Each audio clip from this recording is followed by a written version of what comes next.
রাসূল করিম সাল্লাল্লাহু আলাইহি ওয়াসাল্লাম বলেন, একটা মানুষ জাহান্নাম থেকে হামাগুড়ি দিয়ে বের হবে। এরপরে আল্লাহর নবী বলেন, ফায়াকুলুল্লাহু, আল্লাহ তাআলা সেই মানুষটাকে বলবে, ইযহাব ফাদখুলিল জান্নাহ, ও আমার বান্দা, তুমি জাহান্নামের শাস্তি ভোগ করে বের হয়েছো, আমি আল্লাহ তোমাকে বলে দিলাম তুমি জান্নাতের ভিতরে ঢুকে যাও। আল্লাহু আকবার বলেন। আল্লাহ আমাদের সবাইকে সৌভাগ্য তুমি দান করো, আরো জোরে বলুন আমিন। হযরতে হাসান বসরি রহমতুল্লাহি আলাইহি এই দোয়াটা করেছেন। আল্লাহর নবীর এই হাদিসটা পড়ে তিনি বলেন, হায় আল্লাহ, আমি যদি সর্বশেষ যে মানুষটা জাহান্নাম থেকে বের হয়ে জান্নাতে যাবে, আমি যদি সেই মানুষটার কাতারেও পড়তাম। আমিন বলেন না। আল্লাহর নবী বলেন, আল্লাহ তাকে বলবেন, তুমি জাহান্নাম থেকে বের হয়ে জান্নাতে ঢুকো, প্রবেশ করো। ফায়াতিহা ফায়ুখাইয়ালু ইলাইহি আন্নাহা মালাআ। আমার বাবারা ভাইয়ারা, সে হামাগুড়ি দিয়ে যখন জান্নাতের দরজা বরাবর যাবে, জান্নাতের দরজা বরাবর গিয়ে দেখবে তার ভিতরে একটা কল্পনা আসবে, মনে হবে জান্নাত তো ফিল আপ হয়ে গেছে, পূর্ণ হয়ে গেছে, জান্নাতে আর কোনো জায়গা নাই। সুবহানাল্লাহ বলেন। জান্নাতের দরজা বরাবর গিয়ে তার মনে হবে জান্নাতে আর কোনো খালি জায়গা নাই। আমার বাবারা ভাইয়েরা, জান্নাতের দরজাগুলা কত বড়! এই যে আমাদের ঘরের মসজিদের বিভিন্ন জায়গার যেই দরজা, সেই দরজার মতো নয়।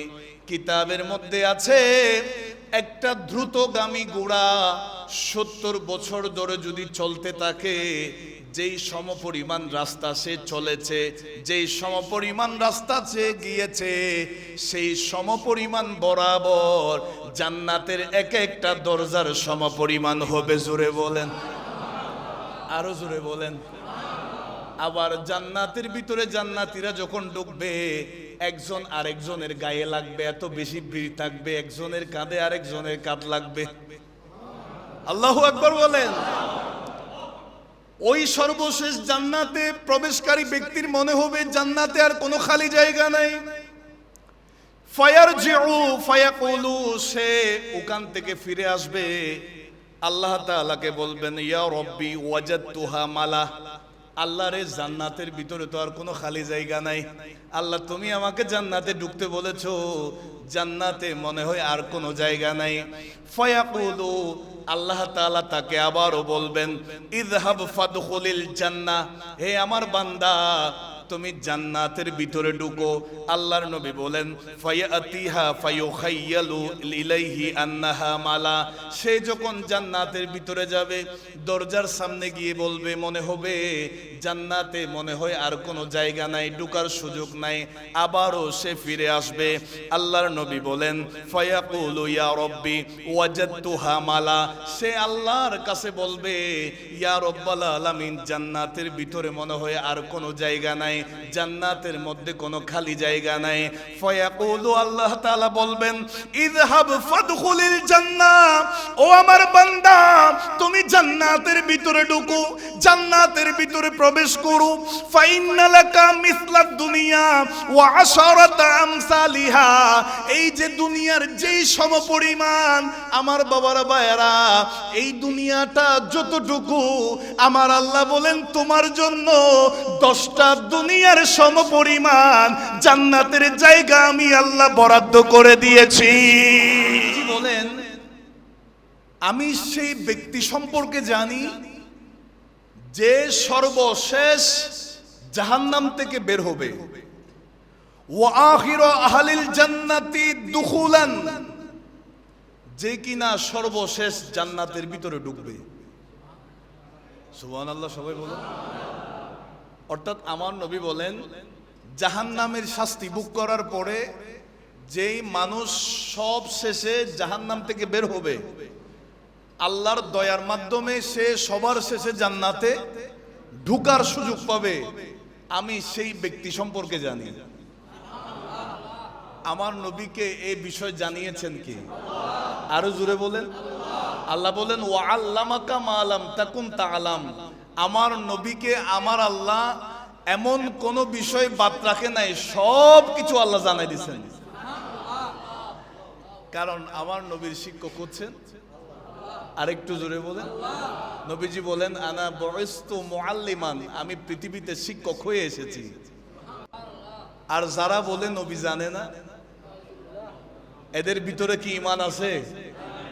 যারা বলবে রাসূলুল্লাহর জানা নাই, এদের ভিতরে ঈমানও ইলমে গায়েবের বিষয়ে আমার আল্লাহ বলেন ওয়ামা হুয়া আলাল গায়বি বিদনীন।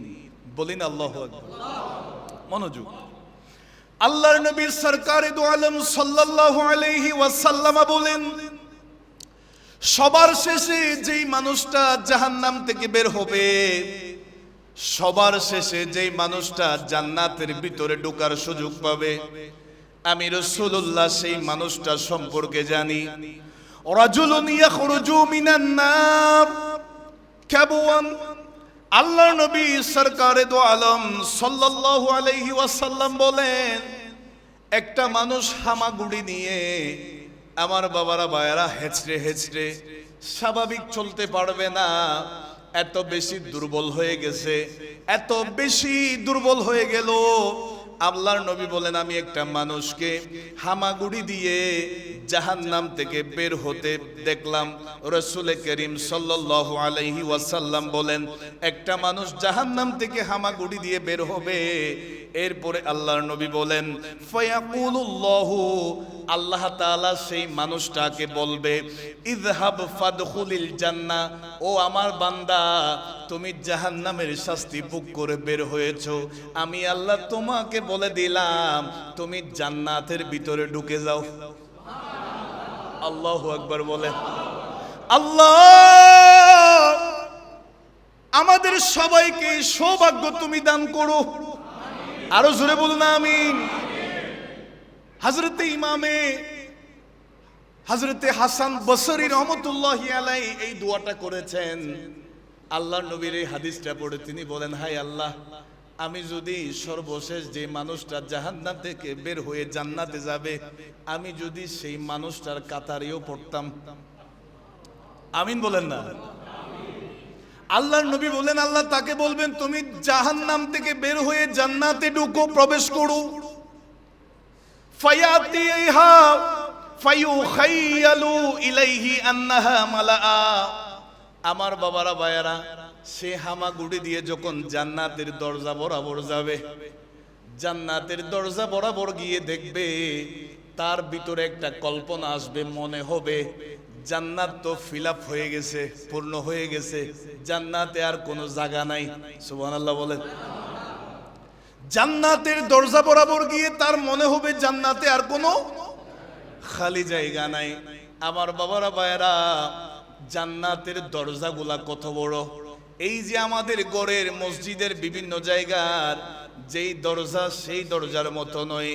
কিতাবের মধ্যে আছে একটা দ্রুতগামী ঘোড়া 70 বছর ধরে যদি চলতে থাকে, যেই সমপরিমাণ রাস্তা সে চলেছে, যেই সমপরিমাণ রাস্তা সে গিয়েছে, সেই সমপরিমাণ বরাবর জান্নাতের এক একটা দরজার সমপরিমাণ হবে। জোরে বলেন, আরো জোরে বলেন।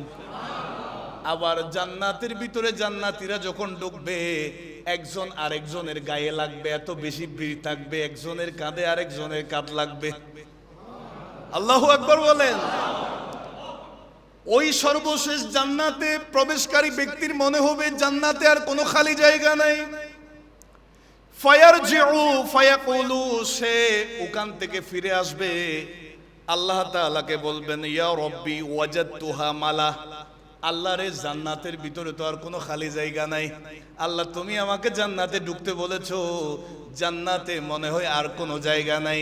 ফায়াকুলু, আল্লাহ তাআলা তাকে আবারও বলবেন ইযহাব ফাদখুলিল জান্নাহ, হে আমার বান্দা তুমি জান্নাতের ভিতরে ঢুকো। আল্লাহর নবী বলেন ফায়াতিহা ফায়ুখাইয়ালু ইলাইহি আন্নাহা মালা। সে যখন জান্নাতের ভিতরে যাবে দরজার সামনে গিয়ে বলবে, মনে হবে জান্নাতে মনে হয় আর কোনো জায়গা নাই, ঢোকার সুযোগ নাই।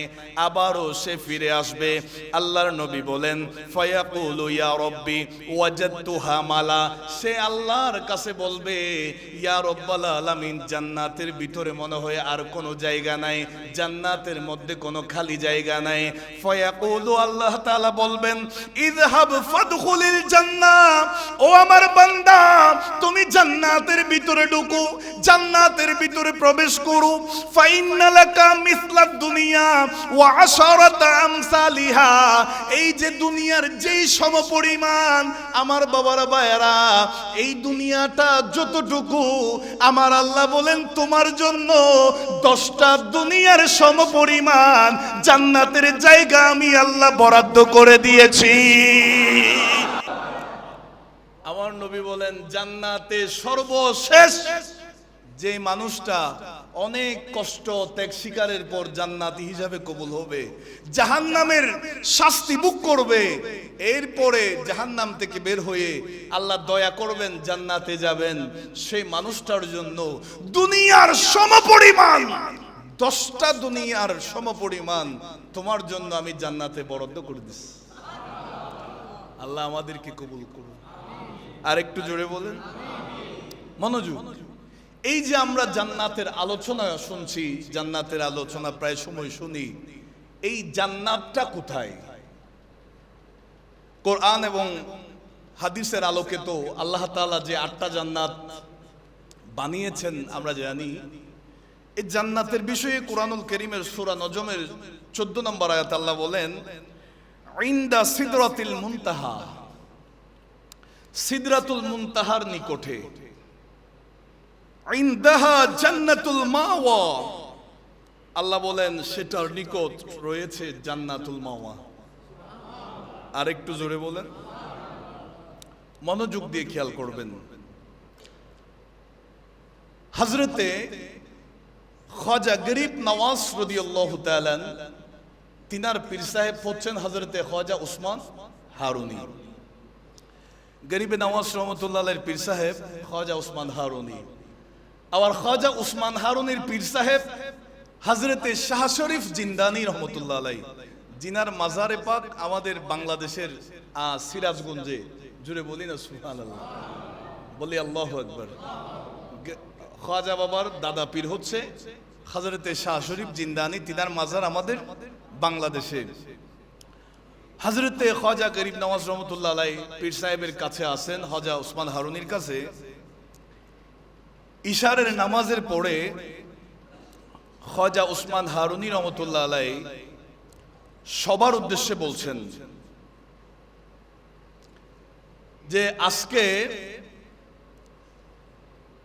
ফজরের নামাজ যারা আমার পিছনে আদায় করবে তারা সবাই জান্নাতি। আল্লাহু আকবার বলেন। ফজরের নামাজ যারা আমার সাথে আদায় করবে তারা সবাই, আরেকটু জোরে বলেন। এটা হযরতে খাজা উসমান হারুনি রহমাতুল্লাহ আলাইহি বলেছেন ইশারের নামাজের পরে। এখানে অসংখ্য মুসল্লিদের মাঝেও গরিব নওয়াজও আছেন। এই নিউজটা, এই তথ্যটা যে ফাঁস করে দিবে সে জাহান্নামী। পয়েন্টটা খেয়াল করেন, যে আমার পিছনে ফজর আদায় করবে সে, এই কথাটা যে অন্য কাউকে বলে দিবে সে। তাহলে আমি শুনেছি, এটা আমার খুশনসিব, দ্বিতীয় কাউকে বলা যাবে না, কারণ বললে তো জাহান্নাম। এটা হুজুর খাজা উসমান হারুনি রহমাতুল্লাহ বলেছেন। আমার বাবারা ভাইয়ারা, ইশার নামাজের পরে সমস্ত মুরিদানরা সবাই চলে গেছে। ফজরের সময় দেখা গেল মসজিদ পরিপূর্ণ হয়ে একেবারে বাইরেও মানুষের জায়গা নাই, সব জায়গার মধ্যে ভিড় হয়ে গেছে। আরেকটু জোরে বলেন। ইশারের নামাজে তো এত মুসল্লি ছিল না, ফজরের মধ্যে মসজিদ ভর্তি হয়ে বাইরেও মানুষ দাঁড়িয়ে গেছে নামাজের জন্য। হযরতে খাজা উসমান হারুনী রহমতুল্লাহি আলাইহি ফজরের নামাজের সময় সবার উদ্দেশ্যে ভাষণ দিলেন। আমি যে গত রাত এশারের নামাজের পরে যে কথাটা বলেছিলাম, আমার পিছনে যারা ফজর আদায় করবে তারা জান্নাতি। গতকাল এশারের নামাজ কে কে পড়েছিলা দাঁড়াও। যারা যারা এশারের নামাজের মুসল্লি ছিল তারা দাঁড়িয়ে গেছে। আমার বাবারা ভাইয়ারা, এত মুসল্লি তো ফজরের সময় হওয়ার কথা না। এই তথ্যটাকে অন্যান্যদেরকে ফাঁস করে দিয়েছে, জানিয়ে দিয়েছে। সে বলো, একজন মানুষ বলে, হুজুর এশারের সময় আমি ছিলাম, আমি যেই তথ্যটা শুনলাম ফজর আদায় করলে জান্নাতি, এটা আমি আমার সন্তানকেও বলি নাই। সুবহানাল্লাহ বলেন। আমি আমার কলিজার টুকরা সন্তানকেও এই নিউজটা দিই নাই, আমি আমার ভাইকেও দিই নাই, বন্ধুকেও দিই নাই। কারণ যদি নিউজটা জানিয়ে দিই তাইলে তো জাহান্নামী। আমার বাবারা ভাইয়ারা, এইভাবে সবাই বলছে হুজুর আমরা বলি নাই। খাজা মুঈনুদ্দিন চিশতি সঞ্জিরি আজমিরি রহমতুল্লাহি আলাইহিকে জিজ্ঞাসা করলেন, এ খাজা মুঈনুদ্দিন, তুমি কি বলেছো গরিব নওয়াজ রহমতুল্লাহ আলাইহি সর মুবারক নিচু করে এইভাবে দাঁড়িয়ে আছেন পীর সাহেবের সামনে আদব সহকারে? পীর সাহেব বুঝে গেলেন এই নিউজটা খাজা মুঈনুদ্দিন সব জায়গায় ছড়িয়ে দিছে। হযরতে গরিব নওয়াজ রহমতুল্লাহি আলাইহিকে জিজ্ঞাসা করলেন, ও মুঈনুদ্দিন, কেন তুমি বলেছো? আমি তো বলে দিয়েছি যারা আমার পিছে ফজর আদায় করবে তারা জান্নাতি। এই নিউজটা যারা অন্যান্যদেরকে জানিয়ে দিবে তারা জাহান্নামী। হযরতে খাজা গরিব নওয়াজ রহমতুল্লাহি আলাইহি বলেন, হুজুর আমি অনেকক্ষণ চিন্তা করলাম, আমি যদি নিউজটা নিজের ভিতর গোপন রাখি এটাতে কি আমার আল্লাহ খুশি হবে, নাকি নিউজটা যদি ফাঁস করে দিই এটার উপর আল্লাহ খুশি হবে? আমি অনেকক্ষণ চিন্তা করে দেখলাম নিউজটা যদি গোপন রাখে আমি একজন মুঈনুদ্দিন জান্নাতে ঢুকবো, জান্নাতে যাব। আর নিউজটা যদি ওপেন করে দিই, ফাঁস করে দিই, তাইলে আল্লাহর হাজার হাজার বান্দা জান্নাতে যাবে। আমার আল্লাহ বলেন, আমার যত বান্দা জান্নাতি হবে আমি আমার জান্নাতি বান্দাদেরকে দেখে দেখে খুশি হব। আমার বাবারা ভাইয়ারা, খাজা গরিব নওয়াজ রহমতুল্লাহি আলাইহি বলেন, হুজুর আমি রাতের বেলা মসজিদ থেকে গিয়ে চিন্তা করলাম এই নিউজটা যদি আমি আমার ভিতরে রাখি শুধুমাত্র আমি মুঈনুদ্দিন সঞ্জিরি একজনই জান্নাতে যাব। আর যদি আমি সমস্ত মানুষদেরকে জানাইয়া দিই আমার পীর সাহেব বলেছেন ফজর যারা তিনার পিছনে আদায় করবে তারা জান্নাতি, আমি গরিবে নওয়াজ আমার আল্লাহকে খুশি করার জন্য, আমার আল্লাহকে রাজি করার জন্য আমি সবাইকে জানিয়ে দিছি। কারণ সমস্ত মানুষগুলা যদি জান্নাতে যায় আমার আল্লাহ খুশি হয়ে যাবে। বলি আল্লাহু আকবার। এখান থেকে আমাদের শিক্ষণীয় বিষয়, ওলি আল্লাহদের প্রত্যেকটা কাজ, প্রতিটা সেকেন্ড, প্রতিটা মুহূর্ত তাদের ভিতরে তাকে আল্লাহকে রাজি করা, আল্লাহকে রাজি করা। চিৎকার দিয়ে বলি না সুবহানাল্লাহ। আর একটু জোরে বলেন।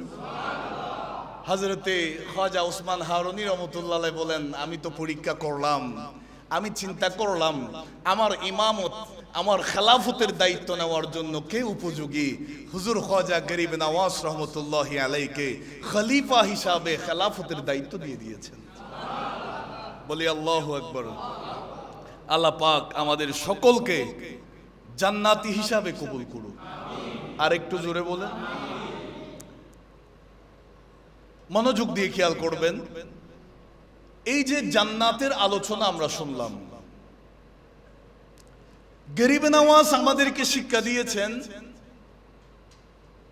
আমার উদ্দেশ্য তো জান্নাত নয়, আমার উদ্দেশ্য আল্লাহকে রাজি করা। একটু জোরে বলেন সুবহানাল্লাহ। আমার উদ্দেশ্য জান্নাতের মালিককে রাজি করা। হযরতে ইব্রাহিম ইবনে আদহাম রহমতুল্লাহি আলাইহি তিনার মনে মনে আলাদা করলেন, আমি তো আল্লাহর ইবাদত করি, তবে এমন একটা কঠিন ইবাদত করব যেটা অন্য কেউ করতে পারবে না। সুবহানাল্লাহ বলেন। তিনি মনে মনে এরাদা করলেন, আমি এই বছর হজে যাব, ঘর থেকে বের হব, প্রত্যেক কদমে 2 রাকাত নফল নামাজ আদায় করে করে। আর একটু জোরে বলেন না। এটা তো আমাদের কল্পনায়ও সম্ভব নয়, বাস্তবে তো দূরে থাক, কল্পনায়ও। ওলি আল্লাহরা পারে কি পারে না? তাদেরকে সেই ক্ষমতা দিবেন কে? হযরত ইব্রাহিম ইবনে আদহাম রাহমাতুল্লাহি আলাইহি রওনা হলেন। প্রতি কদমে 2 রাকাত নফল নামাজ, প্রতি কদমে 2 রাকাত নফল নামাজ, এভাবে পড়তে পড়তে পড়তে 13 বছরের মাথায় তিনি খানায়ে কাবার সামনে গেছেন। আল্লাহু আকবার বলেন। আমরা তো সেই দালানের কাবাকে দেখি আমাদের দৃষ্টির মাধ্যমে, ওলি আল্লাহরা তো রূহের কাবাকে দেখে। আল্লাহর ওলি হযরত ইব্রাহিম ইবনে আদহাম রাহমাতুল্লাহ আলাইহি খানায়ে কাবার সামনে গিয়ে দেখে খানায়ে কাবা নাই, রূহে কাবা নাই। আল্লাহর কাছে ডাক দিলেন, হে বার ইলাহি, আমি 13 বছর ধরে এত কষ্ট করে আসছি খানায়ে কাবার তাওয়াফ করার জন্য, এই কাবা চলে গেছে কোথায়? হযরত ইব্রাহিম ইবনে আদহাম রাহমাতুল্লাহি আলাইহিকে বলা হচ্ছে, খানায়ে কাবা তো রাবিয়া বসরির ঘরের মধ্যে চলে গেছে। আল্লাহু আকবার বলেন। হযরত ইব্রাহিম ইবনে আদহাম রাহমাতুল্লাহি আলাইহি সেখানে আর দাঁড়ান নাই। তিনি মনে মনে চিন্তা করলেন, 13টা বছর পার হয়ে গেছে, প্রতি কদমে 2 রাকাত করে নফল নামাজ আদায় করে করে এসেছি, এখানে দেখছি খানায়ে কাবা নাই, রূহের কাবা নাই, সেই কাবা রাবিয়া বসরির ঘরে চলে গেছে। রাবিয়া বসরি মনে হয় আমার চাইতে আরো বেশি কঠিন করে ইবাদত করেছে, সেই কারণে আল্লাহ রাজি হয়ে গেছে। হযরত রাবিয়া বসরির কাছে চলে গেছেন। ওগো রাবিয়া বসরিয়া রাদিয়াল্লাহু তাআলা আনহা, ওগো আল্লাহর ওলিয়া, আপনার কাছে এসেছি জানার জন্য, 13টা বছর পার করে দিলাম আল্লাহর ইবাদত করে করে, প্রতিটা কদমে 2 রাকাত করে নফল নামাজ আদায় করে, খানায়ে কাবার সামনে যখন আসলাম দেখলাম রূহের কাবাকে দেখছি না, খানায়ে কাবা নাই। আপনি এমন কি ইবাদত করেছেন, এমন কি আমল করেছেন যার কারণে কাবা আপনার ঘরের মধ্যে চলে এসেছে? হযরতে রাবিয়া বসরিয়া রাদিয়াল্লাহু তাআলা আনহা বলেন, আমি আপনার মতো প্রতি কদমে 2 রাকাত করে নফল নামাজ আদায় করে যাই নাই, আমি ইরাদা করেছি আমি খানায়ে কাবা তাওয়াফের জন্য যাচ্ছি, খানায়ে কাবাকে তাওয়াফ করব, খানায়ে কাবাকে রাজি করার নয়, আমি খানায়ে কাবার মালিককে রাজি করার নিয়ত করেছি। মালিক যেহেতু রাজি হয়ে গেছে, খানায়ে কাবার কাছে যাওয়া লাগে নাই, খানায়ে কাবা আমি রাবিয়া বসরির ঘরে চলে এসেছে। বলি আল্লাহু আকবার। এখান থেকে আমাদের শিক্ষা, আমরা জান্নাত তো চাইবো, দোয়া করব বান্দা হিসাবে, গুনাহগার হিসাবে, তবে আমরা জান্নাতের মালিককে রাজি করার চেষ্টা করব। জান্নাতের মালিক যদি রাজি হয়ে যায় তখন জান্নাত চাইতে হবে না, জান্নাত বলবে আল্লাহ ওই বান্দাকে আমি জান্নাতে দাও। জান্নাত আমাকে আপনাকে চেয়ে চেয়ে নিবে। সুবহানাল্লাহ বলি। আল্লাহ পাক আমাদের সকলকে কবুল করুন। আরো জোরে বলুন। জান্নাতের ওয়াজ শুনলাম, জান্নাতে কোনো কিছুর অভাব হবে না, কোনো কিছুর অপূর্ণতা থাকবে না, কোনো ঘাটতি থাকবে না। তবে চিন্তা করবেন, এই জান্নাত পাওয়াটা এত সহজ নয়, এই জান্নাতে যাওয়াটা এত সহজ নয়। যদি রাসূলুল্লাহর মহব্বত অন্তরে থাকে, নেক আমল যদি করেন, ওই যে আমার আল্লাহ কুরআনুল কারীমের মধ্যে বলেছেন, যদিও বা এই জান্নাতে যাওয়াটা এত সহজ নয়, তবে আমি আল্লাহ সহজ করে দিলাম। ইন্নাল্লাযীনা আমানু, নিশ্চয়ই যারা ঈমানদার। তাইলে জান্নাতে যাওয়ার জন্য প্রথম কন্ডিশন হচ্ছে ঈমানদার হওয়া লাগবে, মুমিন হওয়া লাগবে। ওয়া আমিলুস সলিহাত, যারা ভালো কাজ করে, নেক আমল করে, আল্লাহ তাআলা বলেন কানাত লাহুম জান্নাতুল ফিরদাউসি নুজুলা, জান্নাতুল ফিরদাউসের ভিতরে তাদের জন্য মেহমানদারির ব্যবস্থা আছে। জোরে বলুন। বলি আল্লাহু আকবার। আল্লাহ আমাদেরকে ঈমানদার হিসাবে থাকার তৌফিক দান করুন, ঈমানদার হয়ে দুনিয়া থেকে পার হওয়ার তৌফিক দান করুন। আমার বাবারা ভাইয়ারা, ঈমান বর্তমান সময় এত বেশি ফিতনা হচ্ছে, এত বেশি ফিতনা চলছে। আল্লাহর নবী ১৫০০ বছর আগে বলেছেন এমন একটা সময় আসবে, জ্বলন্ত আগুনের কয়লা যেমনি ভাবে হাতে নিলে যে কঠিন একটা সময় হবে, যে কঠিন একটা পরিস্থিতি হবে, এমন একটা সময় আসবে ঈমান হেফাজত রাখা এত বেশি কঠিন হয়ে যাবে। আল্লাহ পাক আমাদের ঈমান আকীদা হেফাজত করুন, ফেরকায়ে বাতিলা থেকে হেফাজত করুন। আল্লাহ আমাদের সমস্ত প্রকারের খারাপি থেকে হেফাজত করুক। আল্লাহ তোমার কাছে ফরিয়াদ করি, আমরা তো ঈমানের হেফাজত নিয়ে আলোচনা শুনেছি এই মসজিদে দারুল হুদা দরবারে গৌসিয়া শরীফে, আমরা কবর সম্পর্কে আলোচনা শুনেছি, কবরে ঈমানদারের কি অবস্থা হবে, কাফেরের কি অবস্থা হবে। গত জুমায় আমরা হাসরের ময়দানের আলোচনা শুনেছি, সেখানেও কি অবস্থা হবে। আজকে আমরা জান্নাতের আলোচনা শুনলাম। আল্লাহ আমাদেরকে ঈমান নিয়ে কবরে গিয়ে হাসরের ময়দান থেকে রাসূলুল্লাহর সুপারিশে পুলসিরাত পার হয়ে জান্নাতি হওয়ার তৌফিক দান করুন।